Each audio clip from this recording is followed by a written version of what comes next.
Hi, ഷമീമാണ് ഖത്തറിന്ന്. നിങ്ങൾ വിചാരിക്കും ഇവർ രാത്രി സമയം എന്താ 2 മണിക്ക് ഇവരെന്തിനാ വീഡിയോ ആയിട്ടൊക്കെ വന്നതെന്നൊക്കെ. ഇതിപ്പോൾ എൻ്റെ പ്രശ്നമാണോ അല്ല വേറെ എന്തെങ്കിലും ബുദ്ധിമുട്ടാണോ എന്ന് മനസ്സിലാവാത്തൊരവസ്ഥയായി.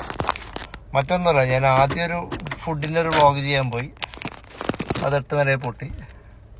ഇതിപ്പോൾ ഒരു ഫിലിമിൻ്റെ അത്യാവശ്യം നല്ല പോസിറ്റീവ് റിവ്യൂസ് കണ്ടിട്ട് വന്നൊരു ഫിലിമാണ് നുണക്കുഴി. 11:30 show Qatar time. ഇത്രയും ആൾക്കാർ പറഞ്ഞ ഒരു നല്ലത് പറഞ്ഞ റിവ്യൂ ഞാൻ മോശമായിട്ട് പറയുമ്പോൾ അശ്വത് ഗോകിൻ്റെ അവസ്ഥയായി പോകുമെന്നുള്ളൊരു പേടി. കേസൊന്നും കൊടുത്തേക്കല്ലേ. സത്യം പറഞ്ഞാൽ എനിക്കിഷ്ടപ്പെട്ടില്ല. വളരെ പ്രതീക്ഷയോടുകൂടി വന്നതായിരിക്കാം. ഒരു ടോം ആൻഡ് ജെറി ടൈപ്പ് ഫിലിമായിട്ടാണ് എനിക്ക് ഫീൽ ചെയ്തത്. ജീത്തു ജോസഫിൻ്റെ മൈബോസും കോമഡി